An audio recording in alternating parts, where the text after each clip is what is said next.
Hello and most welcome to 1573 of the Heidegger series.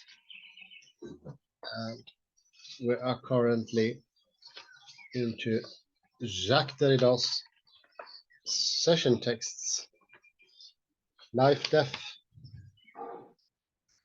And we have previously started with the first session, and we ended with 1564 B actually. It's a bit down on the first paragraph in a sentence beginning with in this dissymmetry.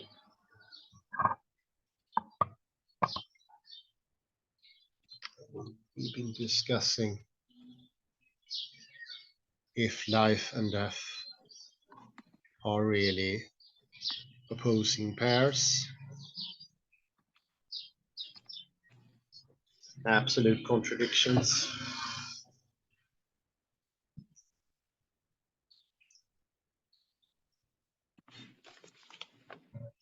or is it more closer to the Heraclitean view that life and death are dissimilar, not opposites, and both are needed to make a completion?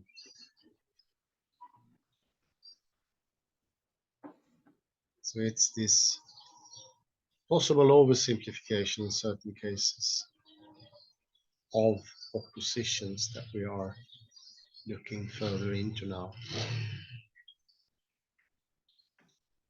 And I begin. In this dissymmetry,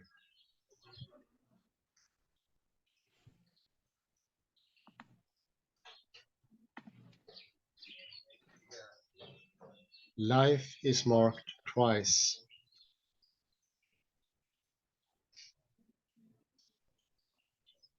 First, as a moment in the process of the idea or of being, where life is death through its opposition to death.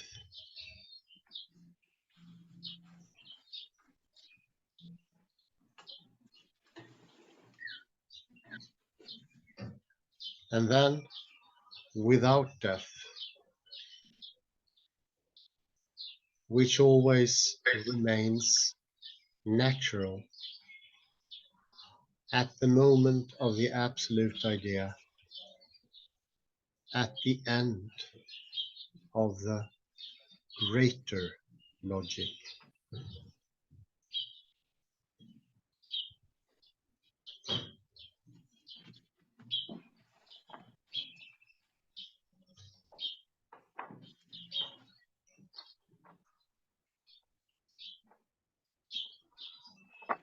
When Hegel writes, the absolute idea alone is being,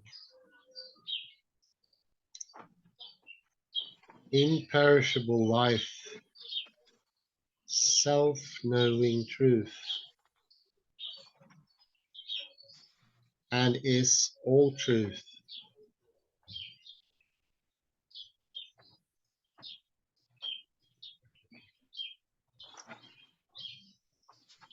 At this moment, this ultimate moment, life no longer has any opposition, any opposite. Very important.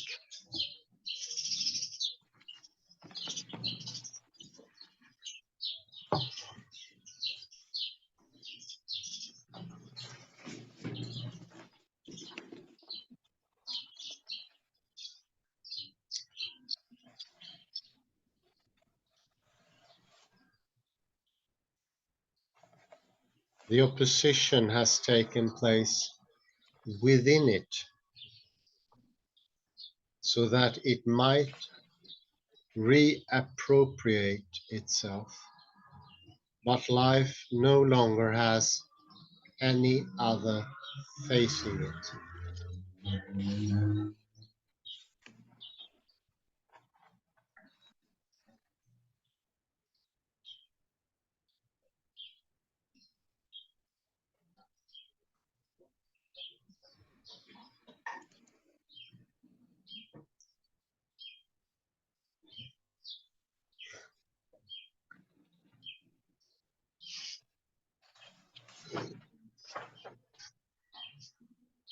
The is of life is death is of life.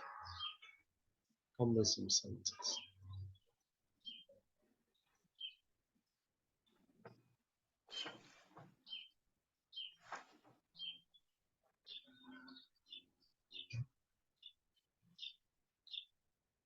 Being is life. Death is unthinkable as something that is.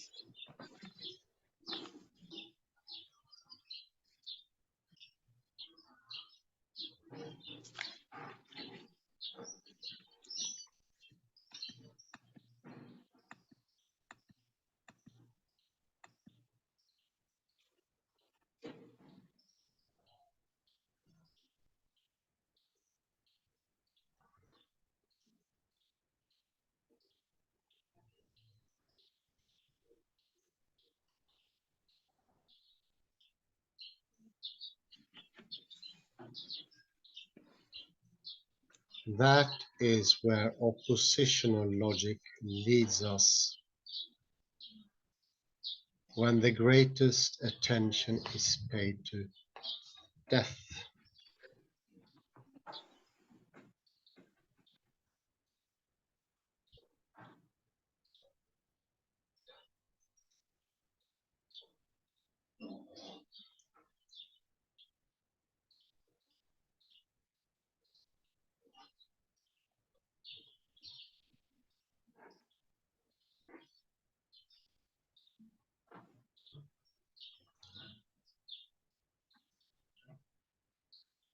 To the suppression of opposition, to its sublation in the elevation of one of the terms and the process of its own reappropriation. Kalaisi.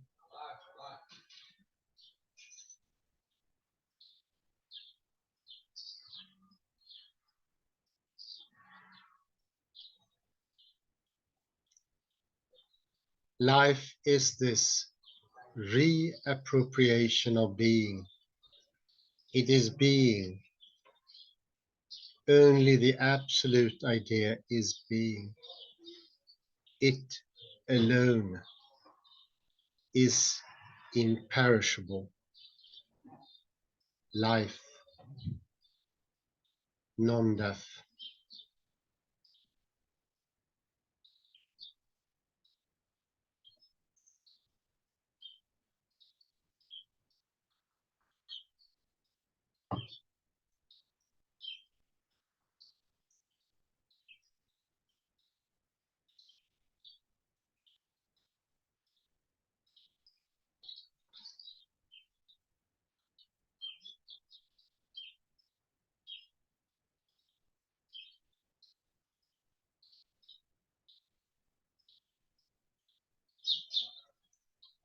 Between opposition and et and copulatory identification, est,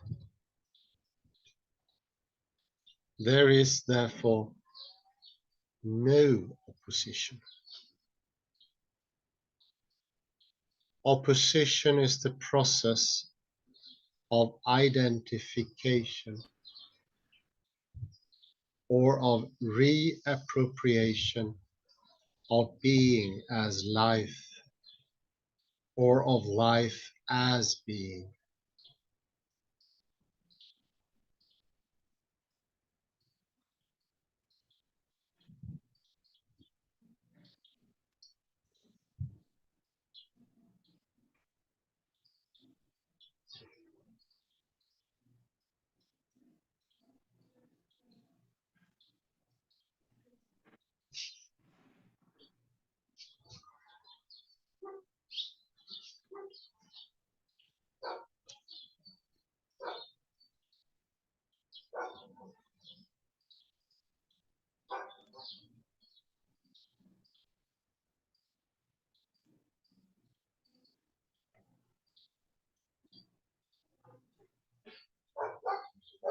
At the moment when Heidegger once again asks the question of Nietzsche's biologism,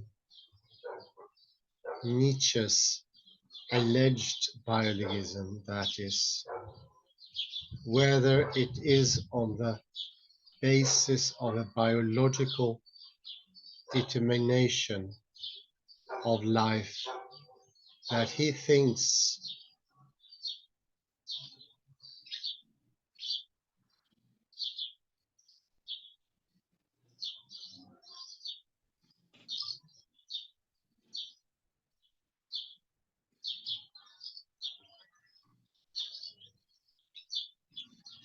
he cites a particular passage from the fragments grouped together under the title The Will to Power. The passage says this: being,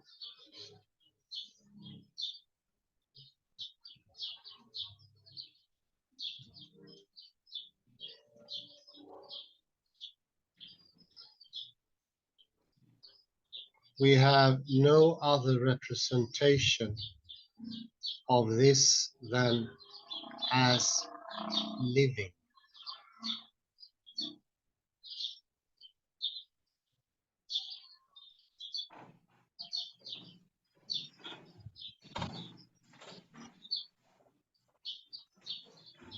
How can anything dead be?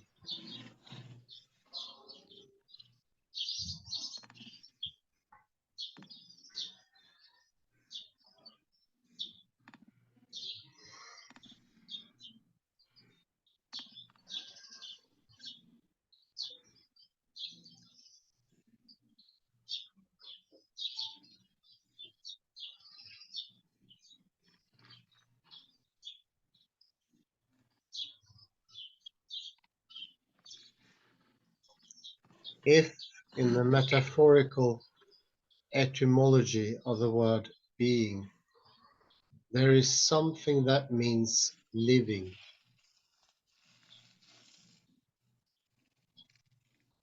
if being equals living, being dead is unthinkable.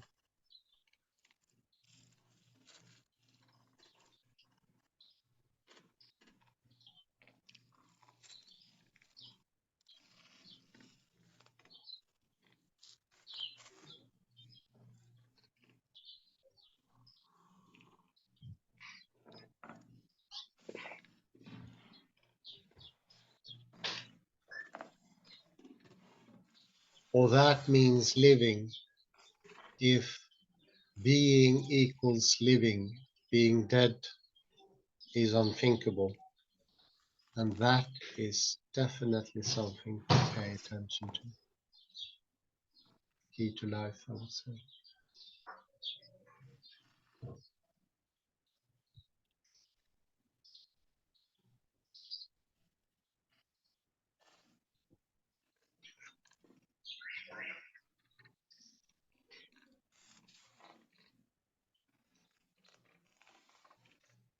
Or rather than unthinkable, we should say,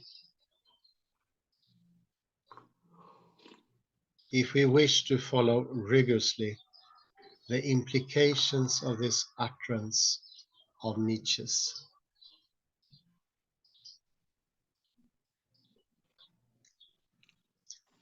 In its language and with its quotation marks, being dead would be unrepresentable, unpresentable, unsayable.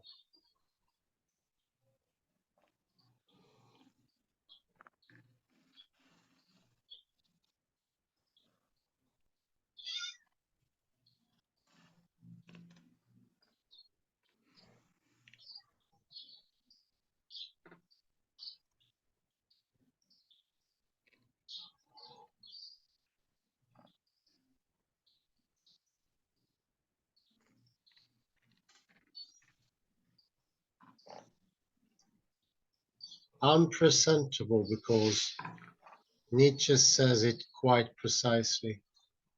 We have no other representation of being than living.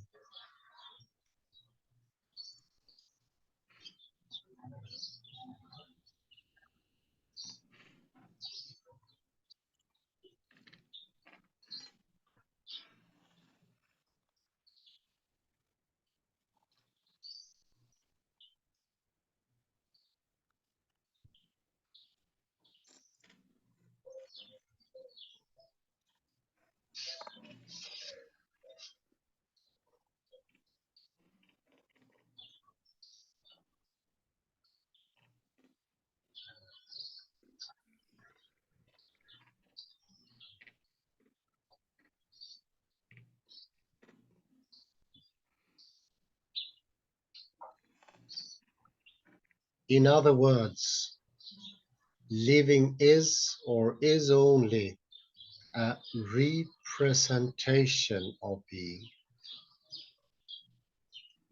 though we are still free to think being beyond representation. An important difference, I would say.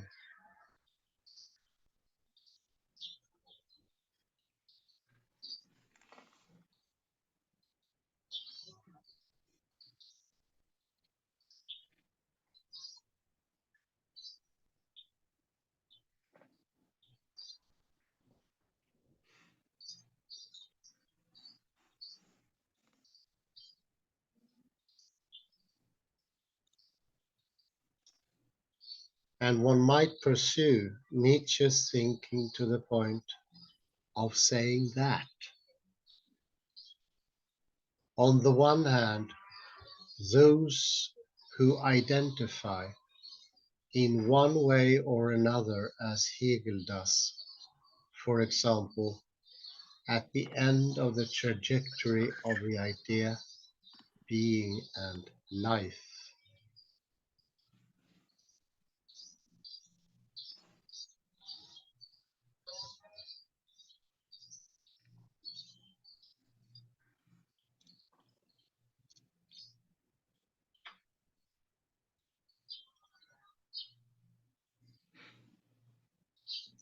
remain within representation, and it is necessary to go beyond representation.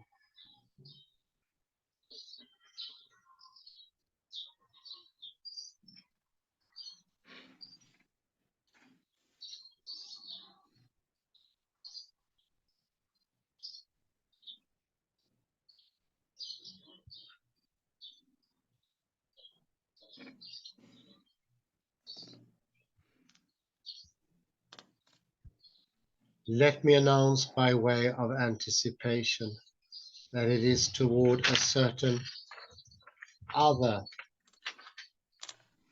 thinking of the beyond, of beyond, of the insights of Nietzsche and of Freud, and especially of the step beyond of Blanchot.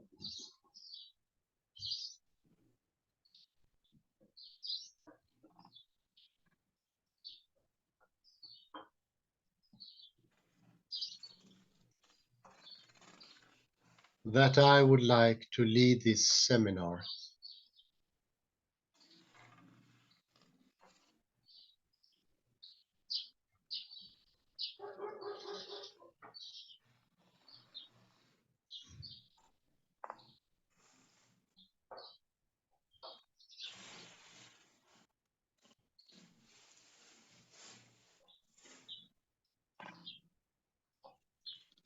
You will say to me that if I invited you to reconsider the question of death in order to speak to you of the beyond, it was not worth the trouble. It is rather late, and such a step is not new.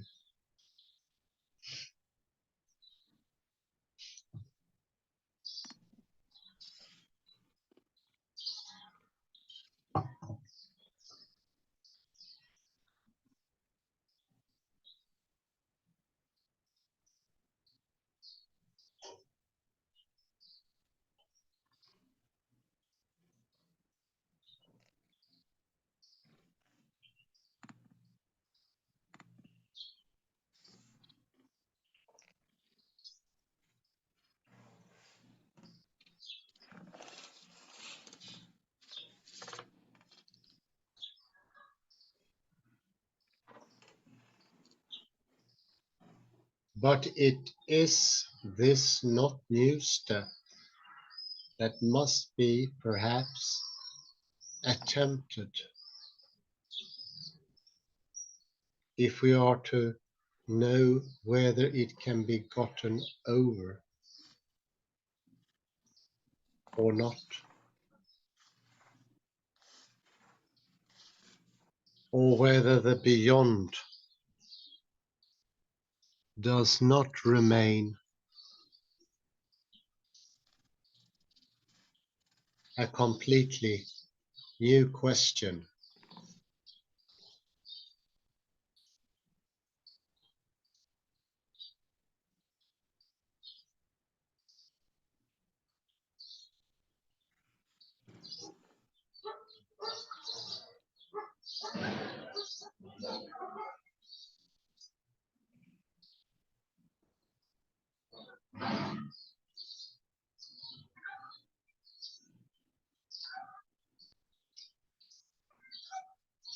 So on the one hand, one might pursue Nietzsche's thinking to the point of saying those who think being as living and who therefore cannot think being dead remain at the level of representation, of being as representation. The example here being Hegel, of course, whom Nietzsche would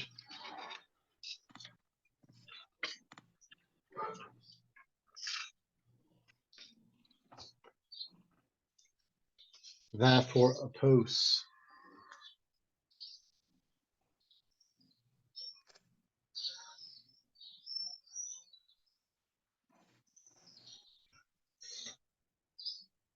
Or else, on the other hand, we cannot think being outside the representation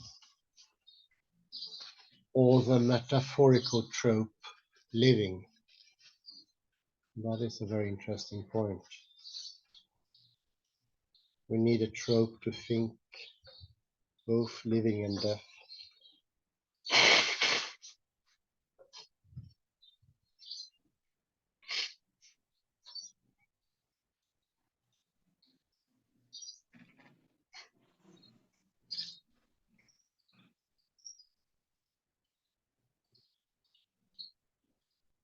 To try to do so is to forget that being is only a representation or a metaphor.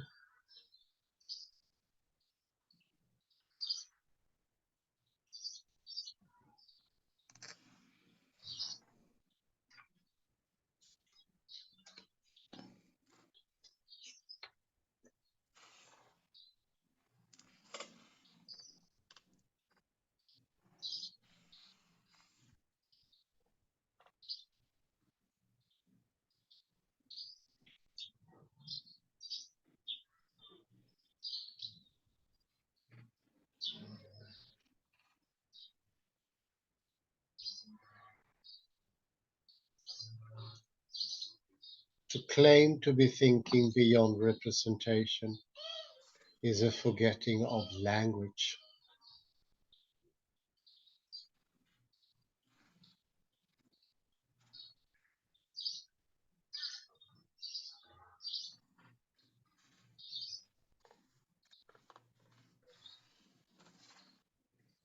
Of the origin of language, and even of the life at the origin of language.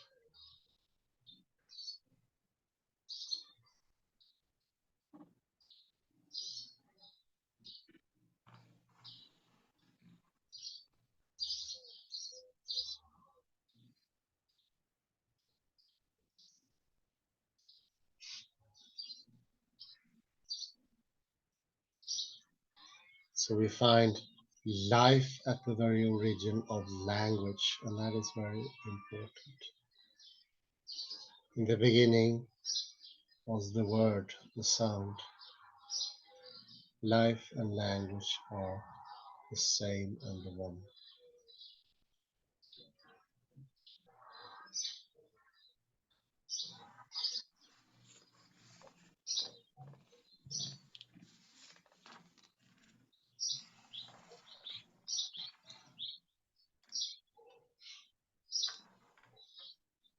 If language and logic are a language and a logic of the living, it is futile to try to say and to think within these something like the dead.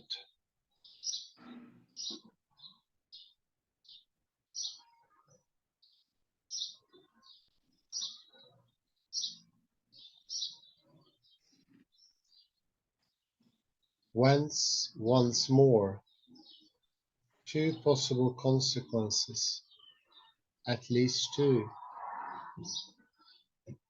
Either give up thinking beyond logic and language, beyond logos, since this has never made any sense, had any possibility, or else think the dead, for example, beyond language, logic, and metaphorics.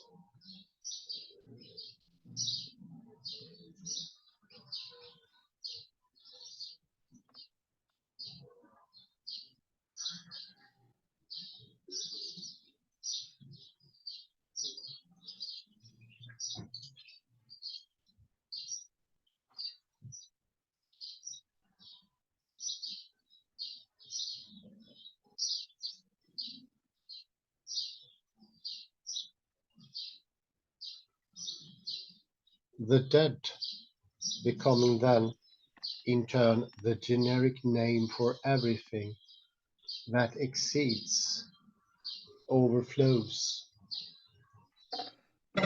transgresses the limits of the sayable, the expressible.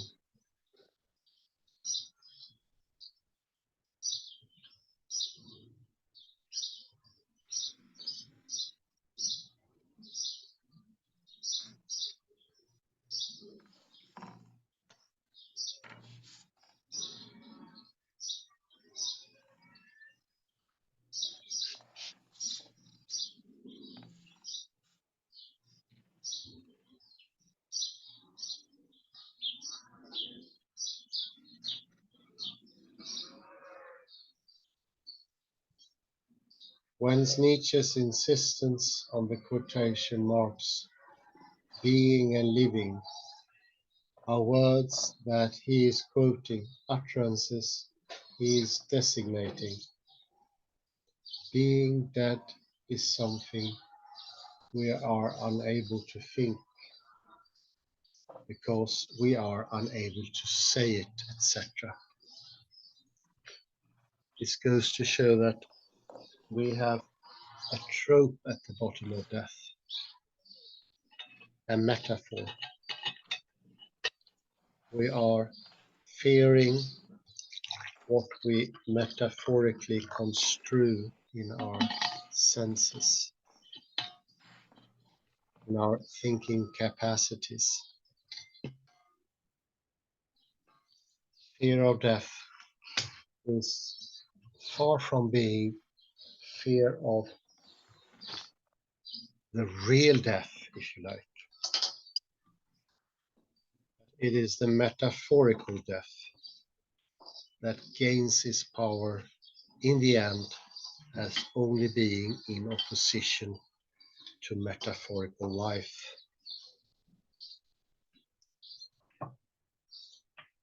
In the end, it could truly be that we have neither and still fear both.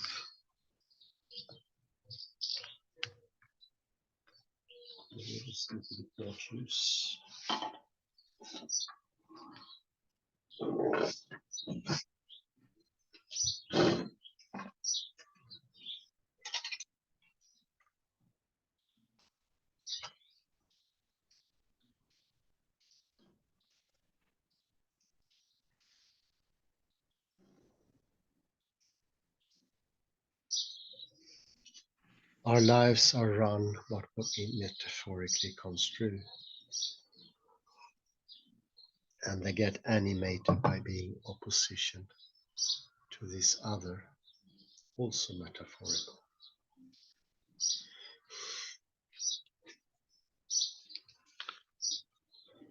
be a great pharmacon for the fear of death.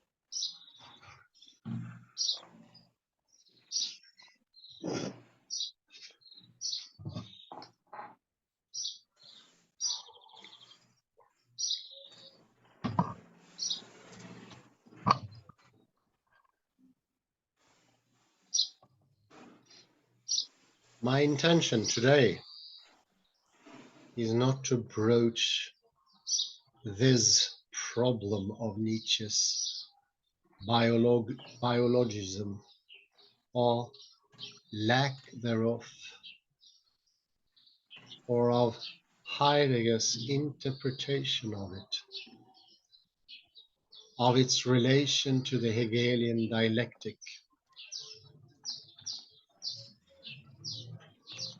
and to philosophy in general.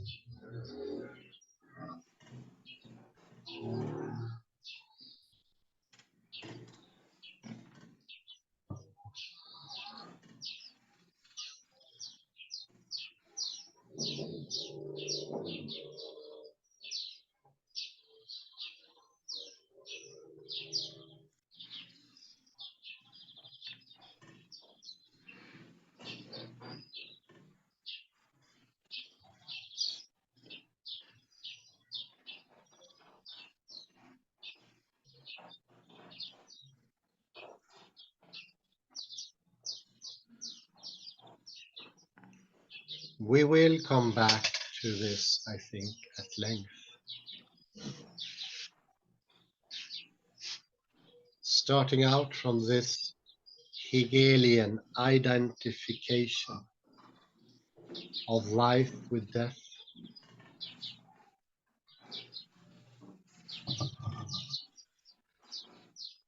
from an opposition that proceeds in view of its cancellation in the final identification, being is life, where life is marked twice.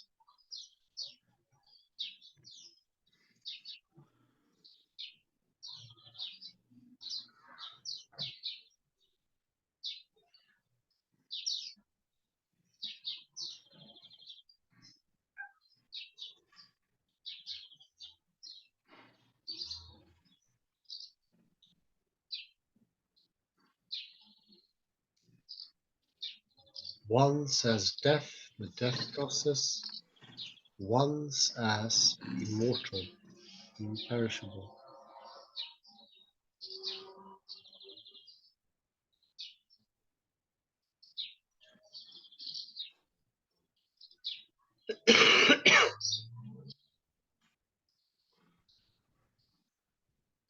I simply wanted to indicate that the same logic could help to distinguish the various semantic registers of life and et death,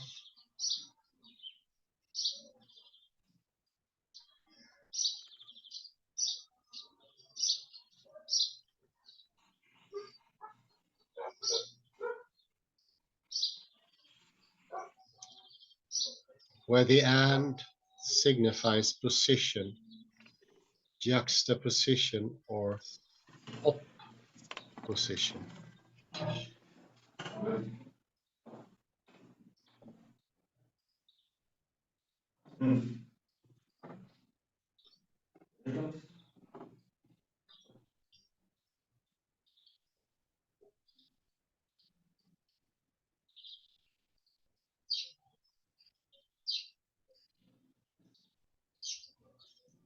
And life is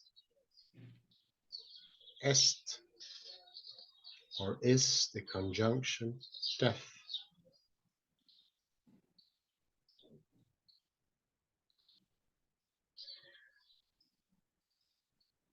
where death defines essence as the dialectical process of life keeping itself alive as life, producing itself and reproducing itself.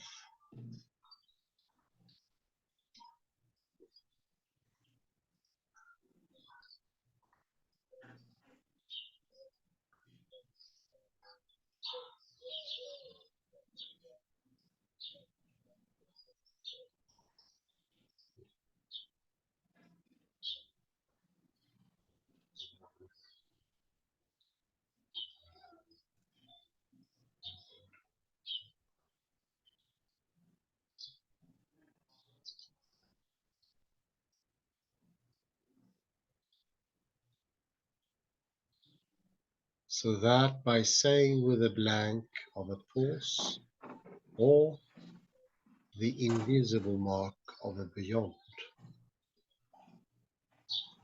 life, death,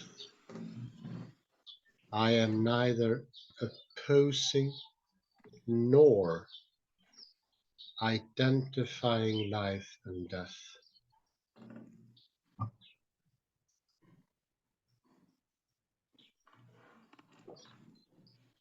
So this is neither and nor is,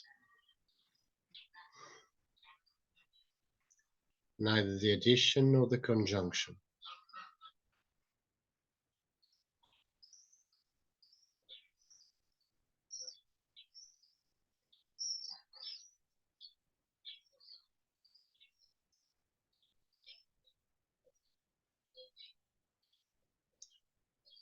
Where death defines essence as the dialectical process of life keeping itself alive as life, producing itself and reproducing itself.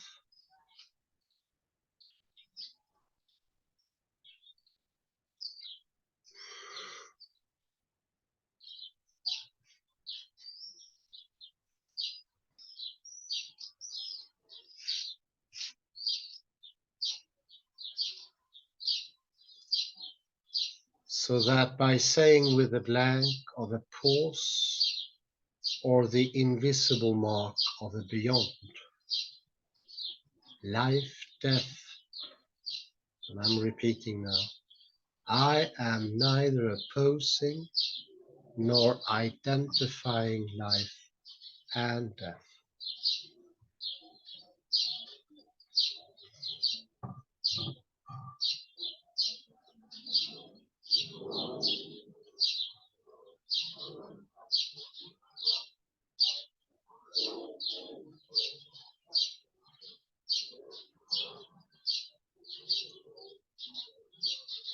I am neutralizing, as it were, both opposition and identification.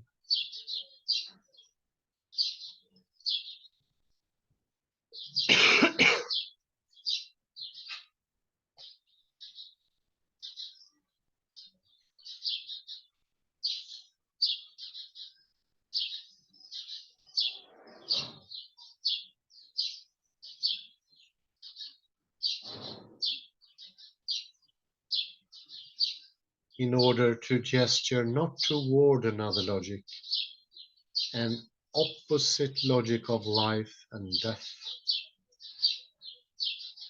but toward another topos,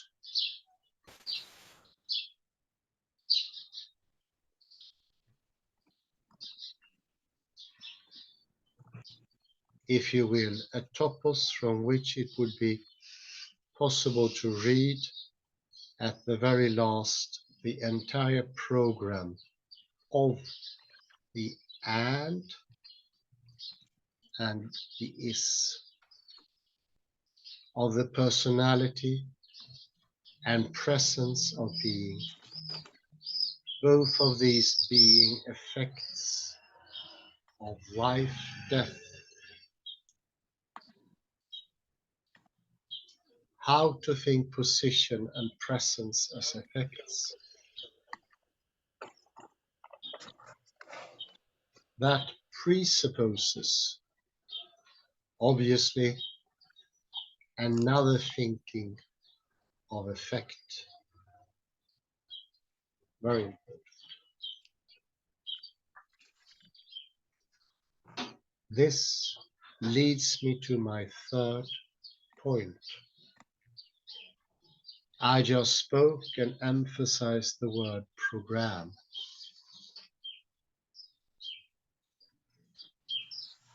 The program, I said, of the and of the is.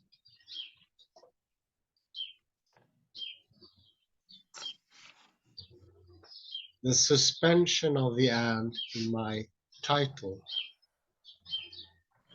in the title of the seminar, constitutes a rather discreet, not terribly violent intervention.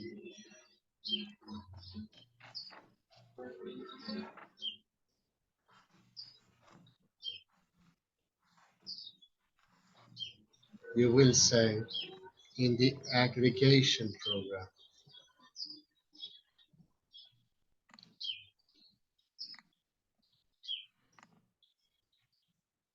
which this year bears in a very traditional way the title Life and Death.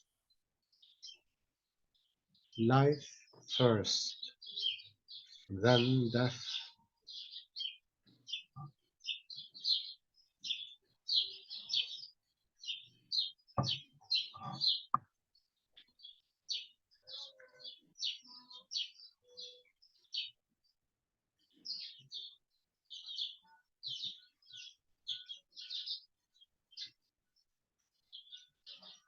Every year for a number of years now, at the beginning of each seminar, as some of you know, I explain my uneasiness in trying to adapt my work here to the aggregation program and the strategic decision that I make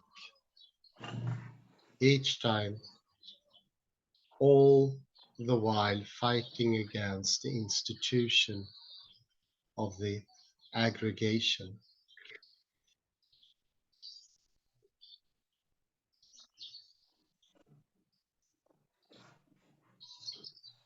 Elsewhere and right here,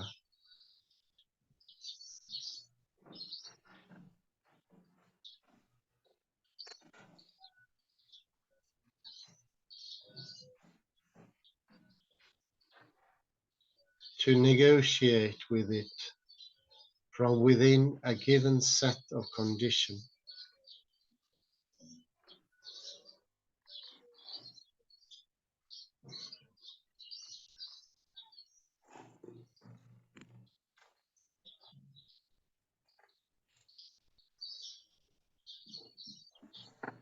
I am not going to repeat what I have already said and reproduce ad infinitum the same scheme.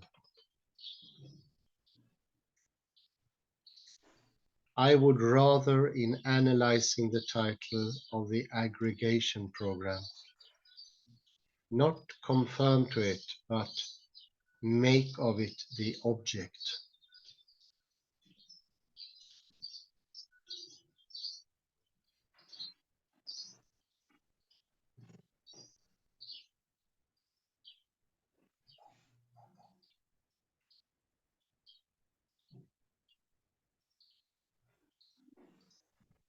To be deconstructed of this seminar.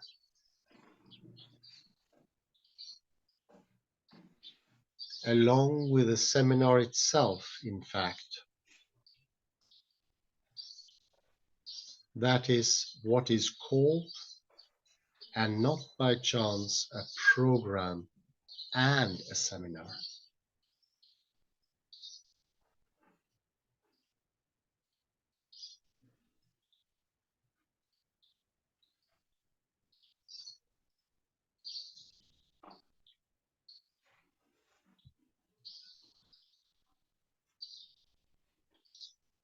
There is no need to underscore what the word and concept seminar owe to the biological seminal or spamatic germinal metaphor.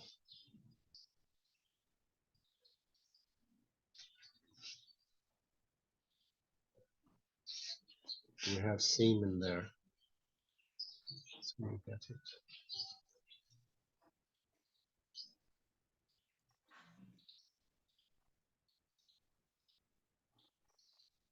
As for the program, the value of the program, it is a little more complicated, but it leads us back to a metaphorical or topological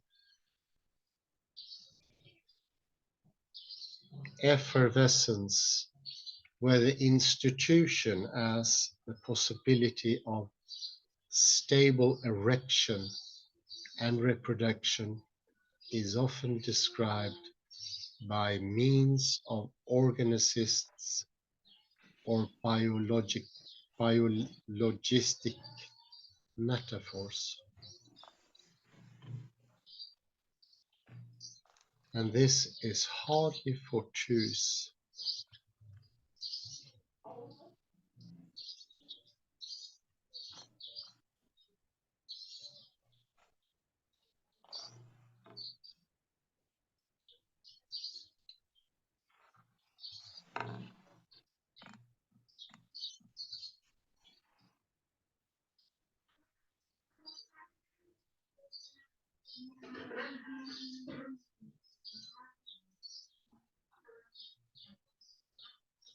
The fact, for example, that the concept of program works just as well to define a system of academic prescriptions organizing the reproduction of an institutional organization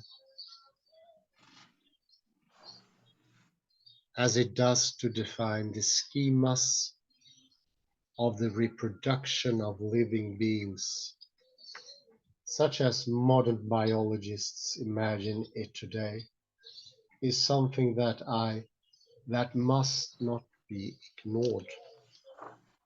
And I don't think this can be pressed enough.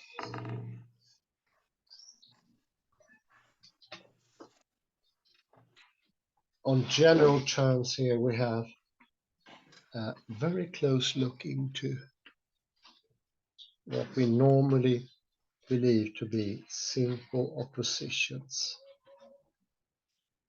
so that both life and death are metaphorically understood. You cannot reach into them directly.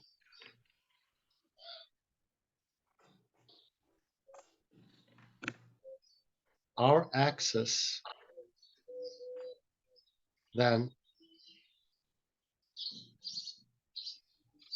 gets strengthened by using oppositions.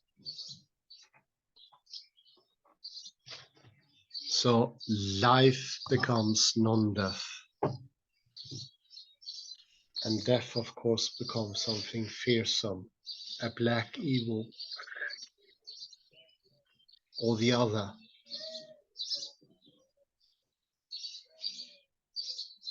And although these things have their advantages, one problematic thing is that it keeps us from going into both life and death.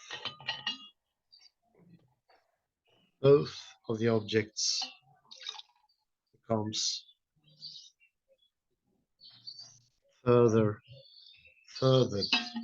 from us. Not as close.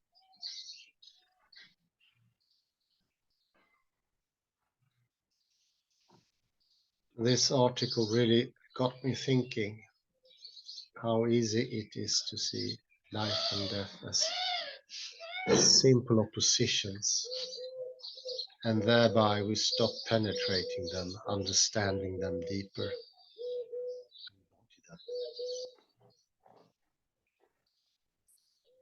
Because life is a force of itself. It is not in the danger of being extinguished by its seminal, if you want, other. Its adjunct, death. Its supplement. The supplement does not have that power.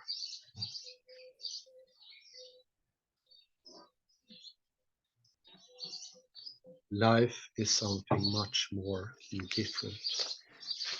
It's the same as you cannot extract summer from winter or vice versa.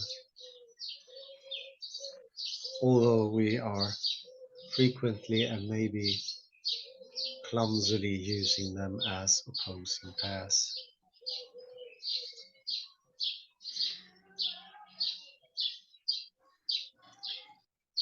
This is an invitation to deepen our understanding to the utmost limits in what is the most essential parts of our existence, because life is being. It is not in the not living where you find being, as we usually think today. Being with a little b today is matter, dead matter.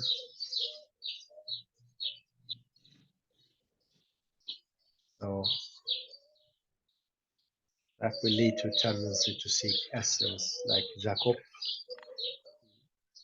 made in life, in terms of a reproductional system, into something metaphysically beyond, non-touchable or untouchable by understanding itself.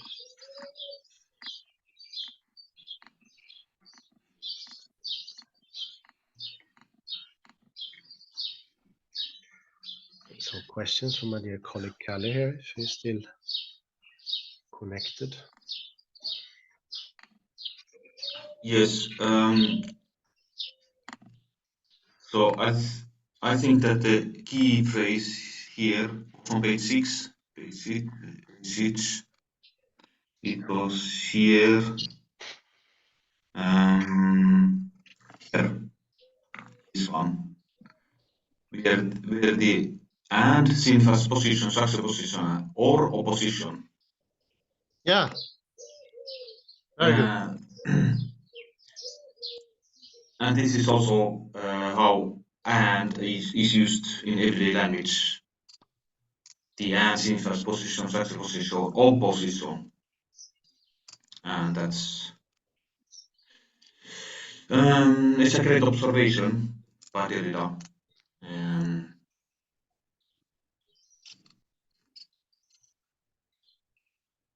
And we should probably do as Derrida says, place death, here is and, the conjunction and, so life, death.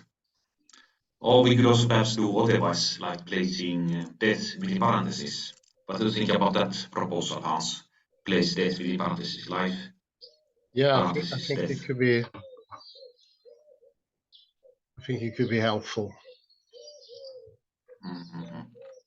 to avoid sort of trap we are falling into of, since we can only metaphorically understand life and death, we get trapped in the either or, and in the end we do not know neither death nor life.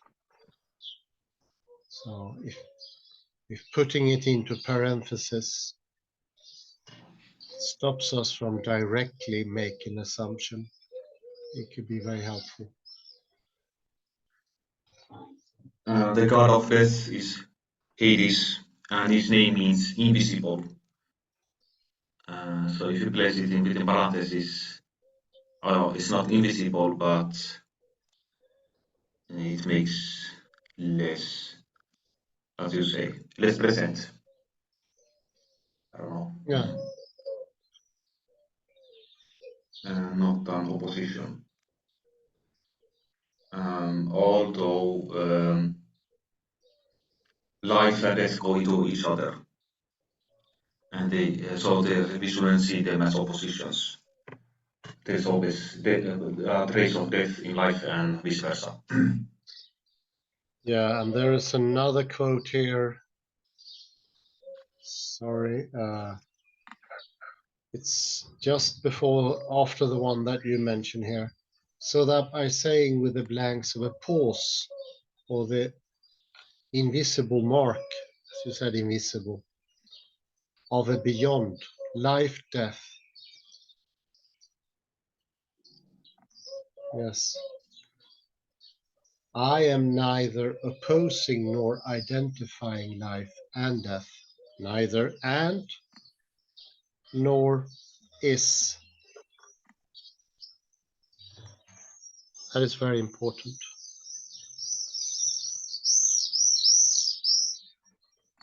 I'm neutralizing, as it were, both opposition and identification. This is in order to deepen our understanding of these matters.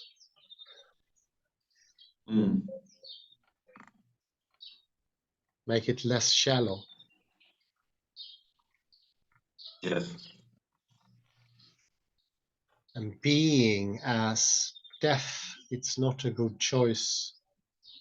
Then we turn being into something unknown that we derive from not being life. Not life equals being equals death. We construe being from death, the reductionist materialist approach, where life is a sort of a dead thing, molecules, atoms. We saw so clearly from Jacob. Putting them together and then going into the essentialist trap that Jacob and Jacques Derrida and so many others fell into.